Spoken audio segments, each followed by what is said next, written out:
Yeah. I hope everybody's paying attention today because we have a guest, and his name is Tom Palladino. It's a very, very interesting subject based on what I experience in life with feeling things and feeling a room and being a clairsentient. And he's an engineer of scalar light. So welcome to the show, Tom. How you doing today? I am well. It's a pleasure to be here. Thank you. So it's I've been talking about this kind of stuff for a long time, and I never dialed in. Like I should have, I never knew the name of it was scalar light. So tell me a little bit about how this started for you. Yeah, well, it started years ago when I was reading about Nikola Tesla. Tesla was able to not only identify scalar energy, the energy of the stars, but harness it. And you're right, this is the energy that people have of psychic abilities. This is the energy of clairvoyance. So it's not electricity. We're speaking about a non-physical energy. It really is the life force energy of the universe. Some people might call it Christ consciousness or divine intelligence. When you talk about divine intelligence, and when I talk to people, and this is the truth, and I don't claim to be anybody, this is something I don't sell, but if I get around somebody that needs energy, there's a lot of heavy light energy that comes out of my right hand that will go into someone's body. Yeah.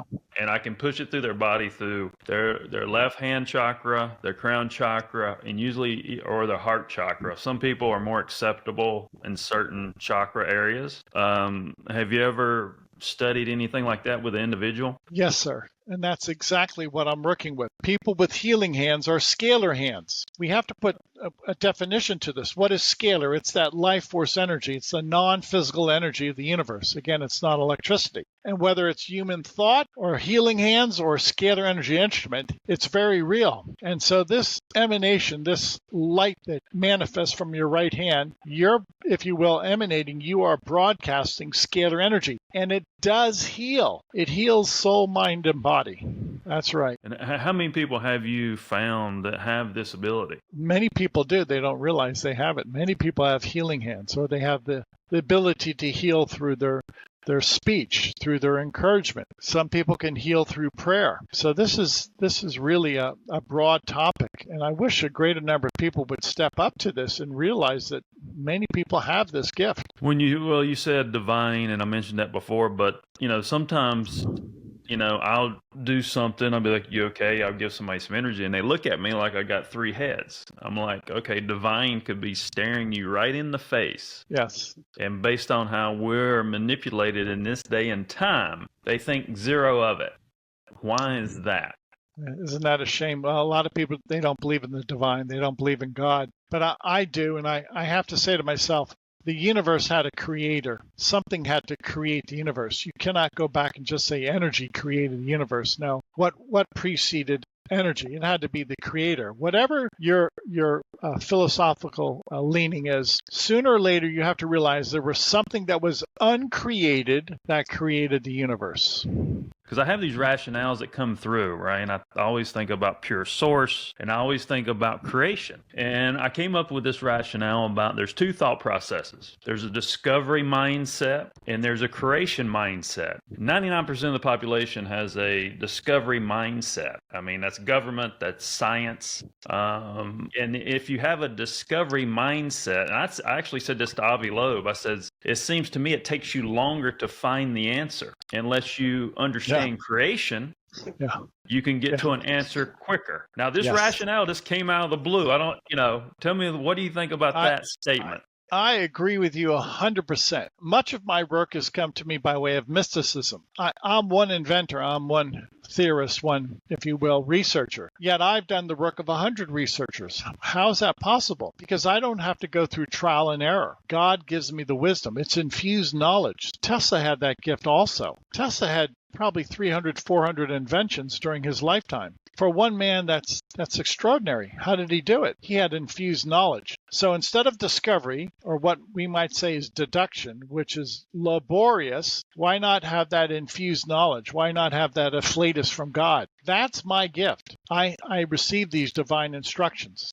That doesn't mean that I don't have to work at it, but I can see the difference between right and wrong from the get-go. Because here's another rationale I have is I said that Einstein and Oppenheimer and Newton, I mean, they were intelligent people. No doubt they're intelligent people, but I don't think they were that smart. Because if you look at, first of all, if you look at the Newtonian model of reality, and if you understand that and the fact we adopted that and have still carried that on, it puts us behind the curve, which comes to another thing I've said with a rationale is like we feed off what we see based on a Newtonian model of reality, right? If you feed off what you see, you continue to create opinions and controversy. But if you step outside of that and create a new environment with a new direction, and you eliminate opinions and controversy. Yes. Right? What do you think about that? Yeah, that's brilliant, John. That's what I've done. This is not electricity. I'm not following the electromagnetic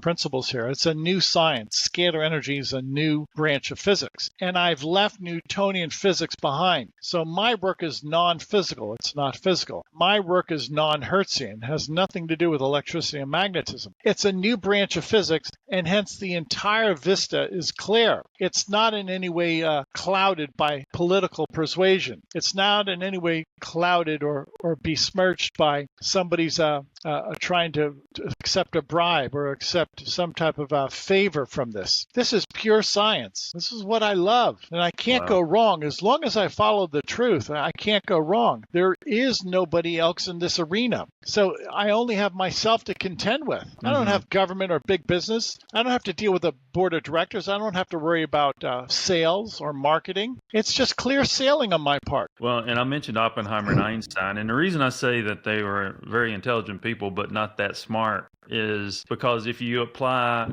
discovery mindset to them, I don't think God intended for us to split atoms.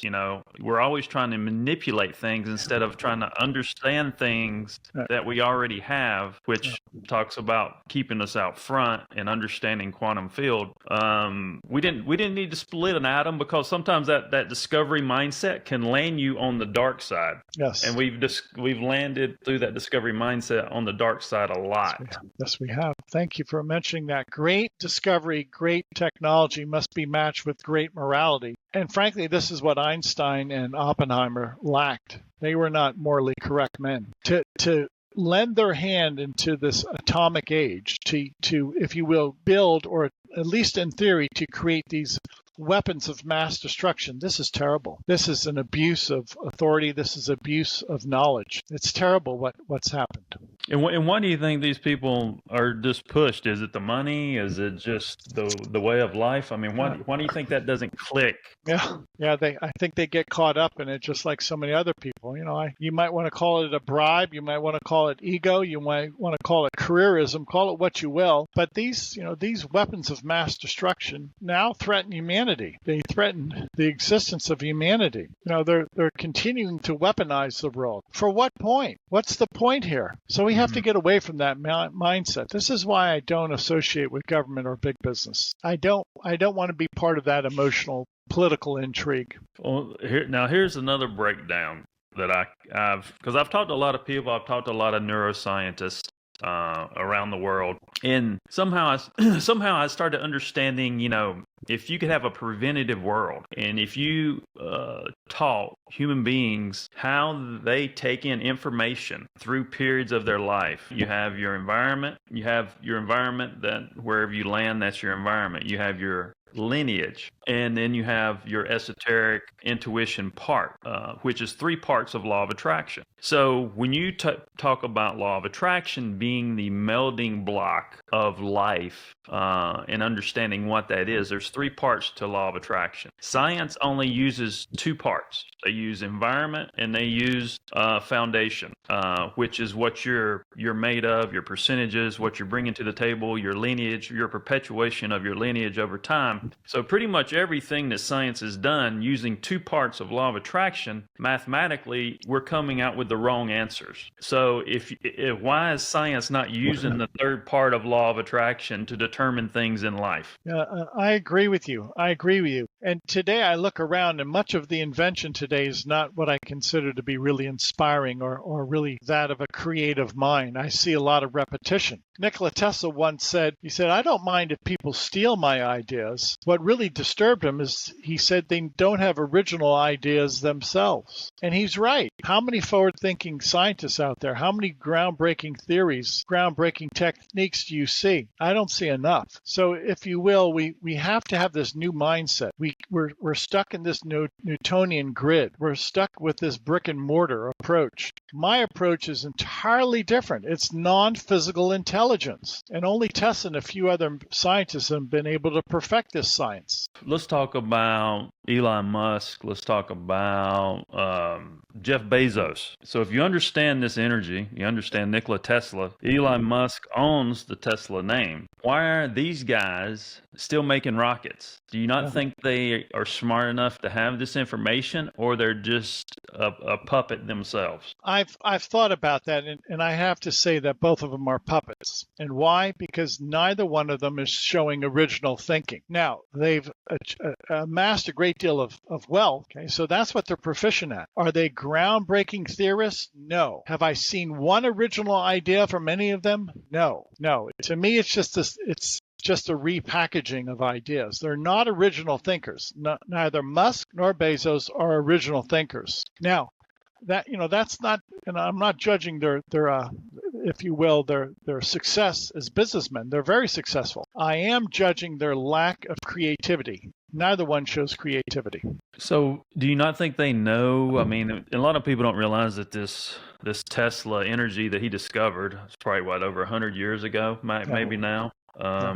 Then that has never been utilized would eliminate rockets, would eliminate a lot of things that we use on Earth that is causing starvation and different things. I mean, and it's an uphill battle because you're fighting the oil industry, and the electrical industry. Right. How do we get people to dive into this? Yeah, that's the paradigm shift that's necessary, and this is why I work alone. And how do we get people into this? My approach is a grassroots effort. You see, if I were to take my work and try to establish it within military-industrial complex, I'd be rejected. So I have to set out alone on this. I have to, if you will, trek my own path. And this is what I see Nikola Tesla did and a few other researchers that I admire greatly, that they were forward-thinking and they decided on a course of action independent of the military-industrial complex. Okay, you look at most of the inventions today and much of what's coming out of Silicon Valley or anywhere, it's the same military-industrial complex. These are repackaged ideas. These are not forward-thinking ideas. These ideas will only enhance the stockholders and, if you will, those entrenched in this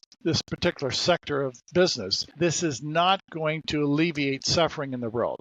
Much of the research today is designed to make money, not necessarily to lift mankind to a higher level.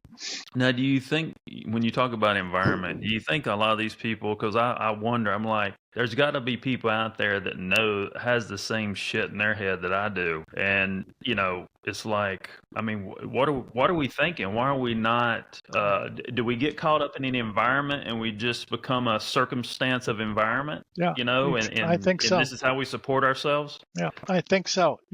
I've tried to introduce my work to academia. They'll have no part of it. Why? Because they're part of the military-industrial complex. You really need to be an independent thinker and go about this by way of independent research. Tesla did that. He worked independently. He didn't rely upon anybody. Hieronymus, my predecessor, Galen Hieronymus, a great man, he worked independently. And both men are distinguished scalar light researchers because they made great advances and they did it according to science, and their discoveries now bear out their years of hard work. What they've contributed to scalar science is monumental. But bear in mind, both Tesla and Hieronymus were independent thinkers. They worked alone. They were private researchers. And even though there was an interest of academia and government, they never worked with academia and government. They were never on the payroll with academia and government. If they would have been on the payroll, then academia and government would have told them, you follow the one world order. This is our agenda. You follow the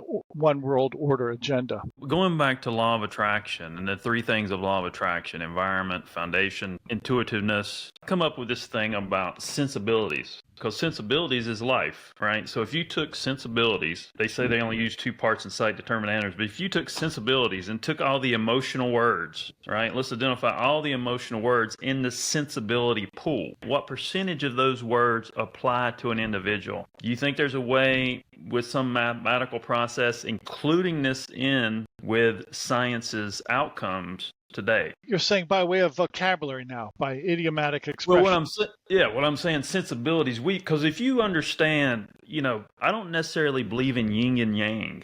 I don't believe in that because you don't need one for the other. You are, if you understand creation and you are one, and it says we are supposed to operate in the moment. That's why they want us to operate within the moment. So we don't pick up either dark or light energy. Because if you pick up dark energy and you perpetuate that and you carry that in your body, you're going to have that influence, if you will. So if you understood that, here's 25 words that create the sensibilities of the human being, and then you determine which of those words apply, right, to this human being percentage-wise. Would that not give us better answers in science? I would believe so. For instance, you've heard of the term OM, O-M, OM, OM. That creates a toroid. That's a scalar wave. Okay. Any type of vowel like that creates, if you will, some type of donut shape or some type of toroid. And in so doing, this gives expression to our thoughts, to our words. And this is why so many civilizations have used that concept or actually intoned Om. They're creating a local scalar energy environment, whether they realize it or not. So if we can do that with our thoughts, with our emotions, etc. The point is this: everybody has this innate ability. Everybody has a human mind, a human heart. Thinking and feeling are scalar waves. So this goes back to our earlier conversation. There is clairvoyance. Our minds are clairvoyant. Our emotions are clairvoyant. The operating field is always scalar energy. It's not magnetism. It's not electricity. So as we explore what I consider this new science, which is as old as the stars, we're going to realize that the Newtonian concept has put us in chains and shackles, and that we're still shackled to that brick and mortar, when we have to realize the non-physical, the spirit realm, transcends the physical realm. I work in the spirit realm. All of my work is non-physical. Scalar energy is consciousness. There's not an electron or a proton involved. That's what I like about my work. What are you trying to do with your work right now? Prove it. And how do I prove it? Through instrumentation. And if I could show people that by working with these instruments that I can improve soul, mind, and body through this non-physical intelligence, that impresses people. I am still in the proving stage. Why? Because it's such a new science. I have to show people the benefits. It's almost like marketing 101. You've got to show people the evidence, and then people have to experience the benefits. And once they see the benefits, then there's something to this. Then people will tell their neighbors, so to speak. That's where I'm at still. I still am trying to introduce this concept to the world. Mm-hmm. It's quite an endeavor because I have to introduce a new branch of physics, and there's no faculty staff with me. I work alone on purpose. I don't want to be dragged down by a board of directors. I don't want to have to answer to academia. A life plan. And when you talk about science, using environment and using foundation to get their answers, and not using intuitiveness, esoteric information, which is the third part of law of attraction. So if you understand the non-conscious, we are non-conscious. Just by your birth date alone, when you think about feng shui, you understand your environment. If a kid's going to be born, you understand your environment. The kid's born in that environment. We know What happens in that environment, it's up to the individual on what they take in, what they want to receive within that environment. But with your birth date alone, you have a direction in feng shui for success, for love life. So just in that part alone, those two parts, you could almost plan around someone's date and align them with tone, a human being of tone that fits in their life. Boom. That's not even discussed. That's step one. Then we figure out, using the sensibility chart, how to apply the intuitiveness part of this life answer or whatever it is. And then teaching people, all right, when you're born, your subconscious is being programmed. And however, people don't realize how heavy that subconscious is being programmed. It eliminates you, or it's harder for you to get to consciousness. What do you think about that type of structure? Let's look at it this way. Scalar energies from the sun and the stars. And the day you're born, the minute you're born, you're receiving those scalar energy instructions. So there is credence to a birth date. There is credence to where you live, the environment that you live in. We are constantly being flooded with instructions from the sun and the stars, including our birth date. Now, we can't interpret all of those instructions. So in other words, there is truth to the fact that the stars predict the future. They have to, because there has to be some type of information for the future.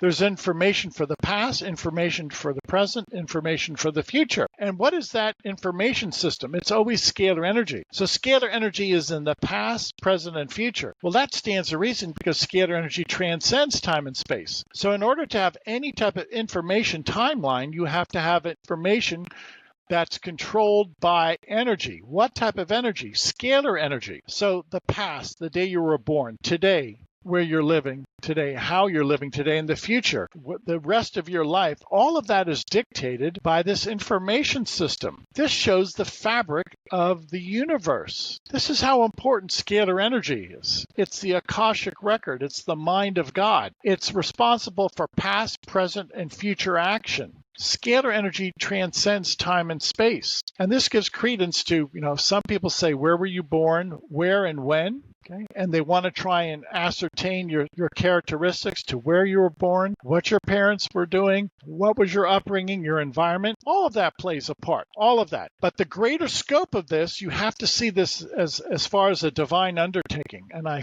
firmly believe, without equivocation, scalar energy is from God.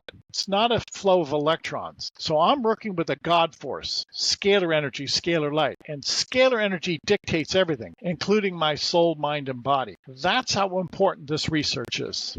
It's weird to talk to somebody that some of these rationales I have align with your thought process. This ability I have that I didn't know I had, and I don't want to sound crazy, is I tapped into the other side. And I tapped in and was able to communicate with an entity that was attached to this guy that had some very bad trauma. We had a conversation by telepathy, and I didn't say a thing. Because I felt something that wasn't right, because this thing was trying to represent like a spirit guide for this guy and said peace, love, and light, talked all this shit.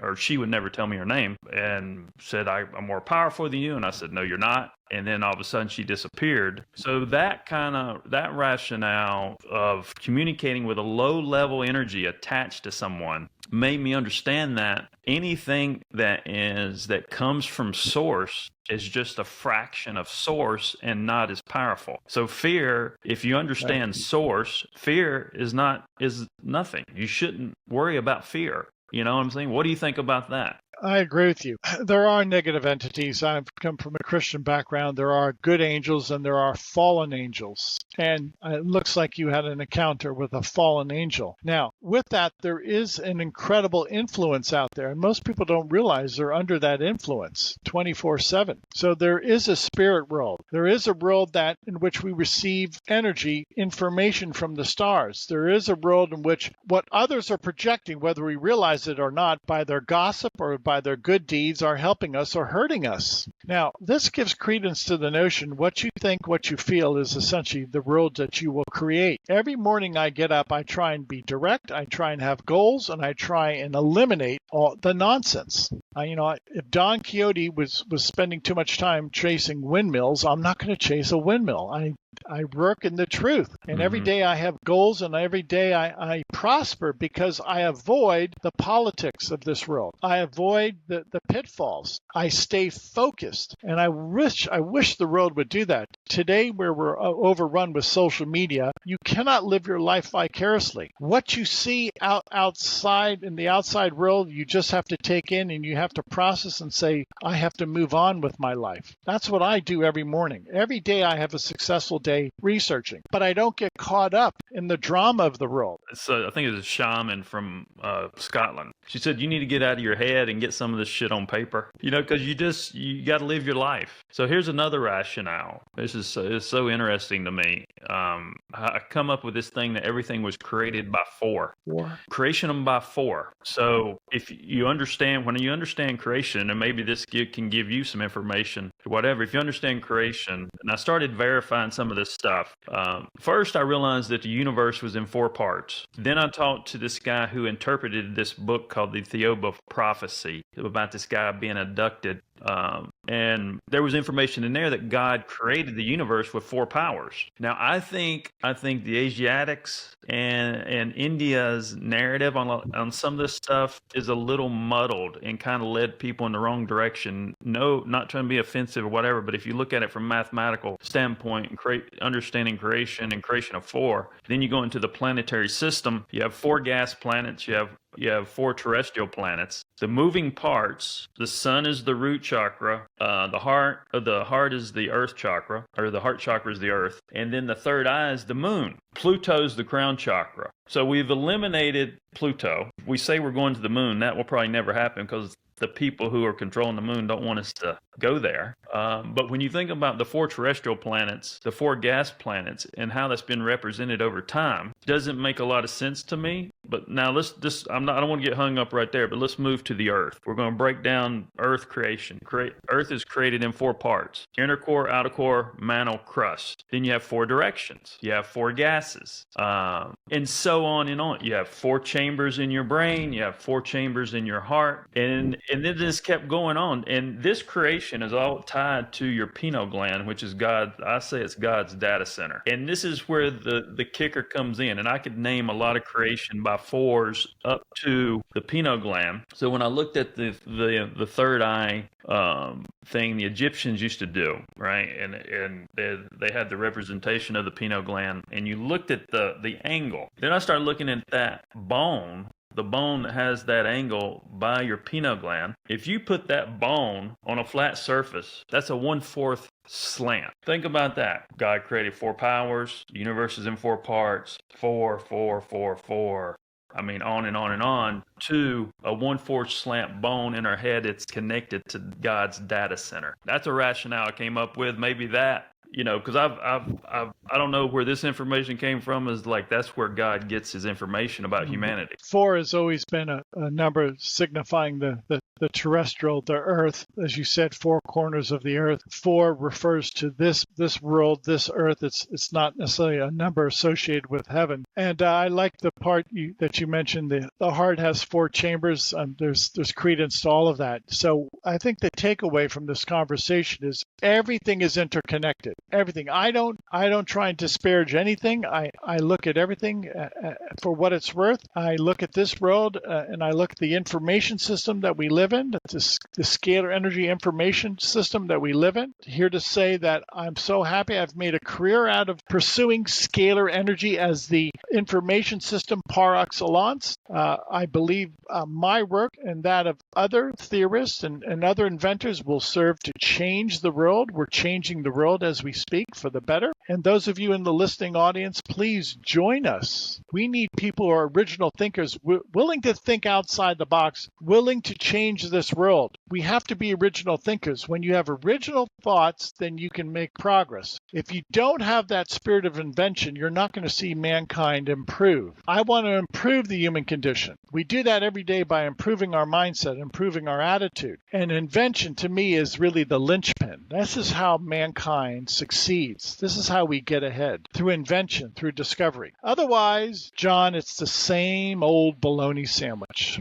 I'm not interested in the same old bologna sandwich. It doesn't work. Well, when you think about that, the creation of 4-2, and we talked about direction, right? It says in the book of Gates, there were 4 bloodlines: Asiatic, Nubian, Libyan, and Egyptian were the 4 bloodlines. And you tie that into feng shui, everybody's birth date has a direction. Right. That kind of aligns, right? Consider this, the day that Nikola Tesla was born at night, and during that night there was a terrific storm with a great deal of lightning. I don't think that was by mistake. And what is lightning? It carries a charge of scalar energy. All lightning initiates a scalar energy, which is the divine force. So Tesla was born during a storm of divine force. And most likely that divine energy downloaded into Tesla at his birth. And Tesla, throughout his lifetime, said he had flashes of light. Well, what were those flashes of light? Scalar energy. Okay, some people might call that clairvoyance. Some people might say that that's their gift of seeing auras. Tesla saw these flashes of light, and in that flash of light, he could see an invention. That's how unique Tesla was. He had these flashes of light that gave him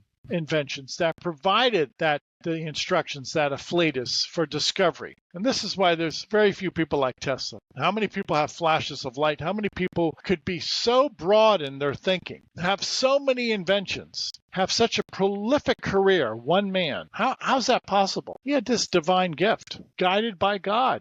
Tom, what's your lineage? I'm Roman Catholic. My grandparents are Italian, Irish, and Austrian. Matters to anybody? I'm Aquarius. I was born in New York. What's your birthday? February 4th. I'm Aquarius too. There's great credence to that. And keep in mind, if my theory is correct, and I believe it is, the sun and the stars broadcast scalar energy. The day you're born, the moment you're born, you're receiving scalar energy instructions. And many times that sets the tone for the rest of your life. And this download, this afflatus of scalar energy, especially when the moment you're born or another time in your life that you're at a crossroads, that dictates the future. So accept those instructions from God. Accept that flash of light. And you have family, married, kids? I have a wife. Yeah, and I've got 2 stepkids. Now, how many hours you spend in that room down there?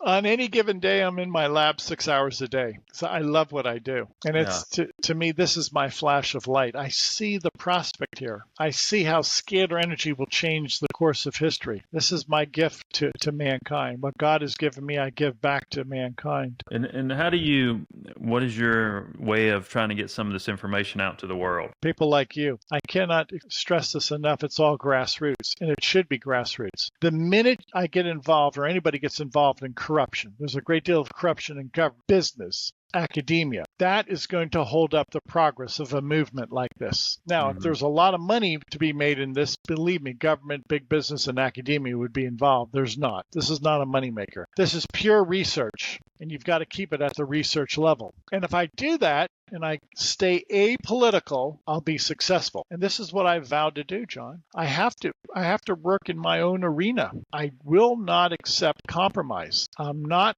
going to accept the one world order. Conversation that we had, you would think this would be the biggest story on the face of the planet. Of course, my research is suppressed. This instrument is functioning right now. I want to demonstrate what a free energy instrument can do. A free energy instrument can illuminate light bulbs. And if I can do that locally, eventually I should be able to do that at a distance. And that's where I'm going with this. I want to be able to use scalar energy to light up the world. But you hit the nail on the head. If this technology is real, it is. This is the instrument. And if I can help the world with this technology, and I am presently, why isn't this headline news? Because it's suppressed. Because the one world order does not want this. Why? It challenges the military-industrial complex. It challenges their coffers.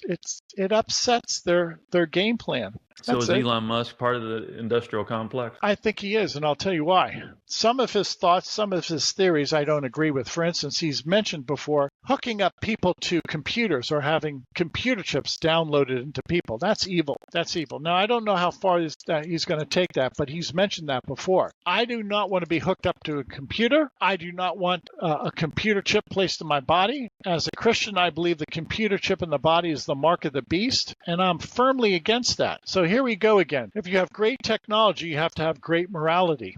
Sadly, in this world of great technology, we do not have great morality. Yeah, I mean, that blows me away to see what the real story is. And then I guess we're just so manipulated by these narratives and then people We fall are. in love with bullshit. Yeah, no, mark my words. Some people proposing putting computer chips in people. Don't do that. You'll be controlled like a robot. That's evil. Yeah. And this used to be science fiction 30 years ago. Today, it's common dialogue today. This is why we need great morality with great technology. Well, that goes to how the internet was created. Our internet was created based on a human being's nervous system. And if you understand that social media mirrors human behavior, and the only thing that offsets that mirror is the algorithm, which creates balance for that app or whatever it is within that human behavior process. I think the tech world is taking a lot more credit than they actually deserve because there is a stopping point with that knowledge. You know what I mean? Because they're only, this like AI and so forth. If AI does something that's mathematical or architectural, you're going to get a faster answer. But if you apply this to human behavior and you say a corporation has customer data and the data is fractional, and they don't really understand the sensibilities of the business from the ground floor, so there's a disconnect of sensibilities of what the true business is, you're going to get an answer faster, but it's still going to be the same answer because you haven't reset your corporation to build a pure source of data. Yeah,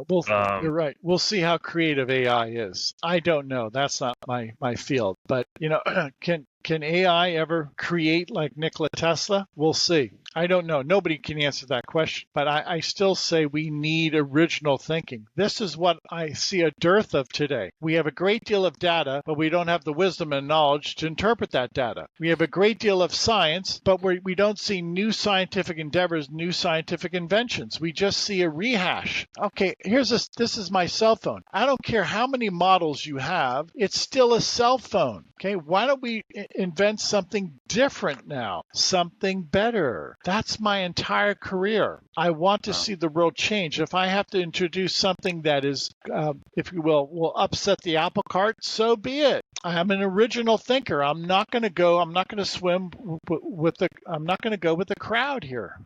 Do you go out and do speeches or anything like that, Tom? I do, and I'm usually well received and well attended. As long as people are open-minded. Some people they want to put my work into the box, and they want me to explain this by way of Newtonian physics. It's not Newtonian physics, and I can't do that. But those who are open-minded, and most people are, they appreciate what I'm doing. So the greater majority of people that I speak to, they agree with me, and they agree that the world needs a change. I look at the world situation today, as of today, when we're recording this talk. We need answers.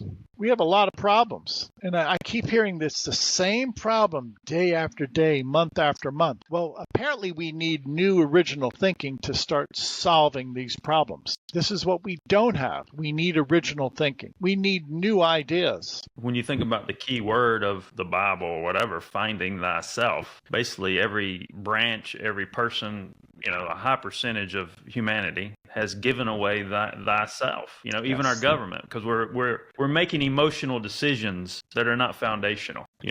And nobody knows thyself. How powerful would the U.S. be if they took care of thyself? There's something to that. Of course there is. Of course there is. I want to see the world flourish, but we have to be very realistic and you have to be critical. You look at the world condition. If you're not happy with it, then it starts with you and it starts with your friends and family and change the world. Change the world. I see the future is bright. We have a great future ahead of us, but we have to get over these problems that we have right now. And we need original thinking. We have to start thinking outside the box. The same stale bologna sandwich is not working. Well, Tom, I think it's been a great conversation. Thank you. I appreciate you coming on the show. I learned a lot because it's like sometimes I think of what I'm thinking. I'm like, where'd that come from? But the fact that it aligns with you is I think a big deal. Maybe there's something we could do together down the road, or please do a live show or something. I don't know, to talk about this stuff. But what part of the world are you in, Tom? I'm in Florida. Yeah, Florida. let's keep in touch with me. I like original thinkers like yourself. I want to stress this with your audience. I'm not being negative. I'm not being overcritical. I'm simply trying to lift up humanity. And I see problems, and I see that scalar energy and other technology like this can solve many of these problems. I'm trying to get my technology out there for the betterment of mankind. And the fact that I don't work with the military-industrial complex should really appeal to many people in the audience. I'm not part of the cabal. It's that simple. Well, Tom, I think you have a great way of conveying what you do, because that's very hard to do in itself, conveying the message. It is. You're right.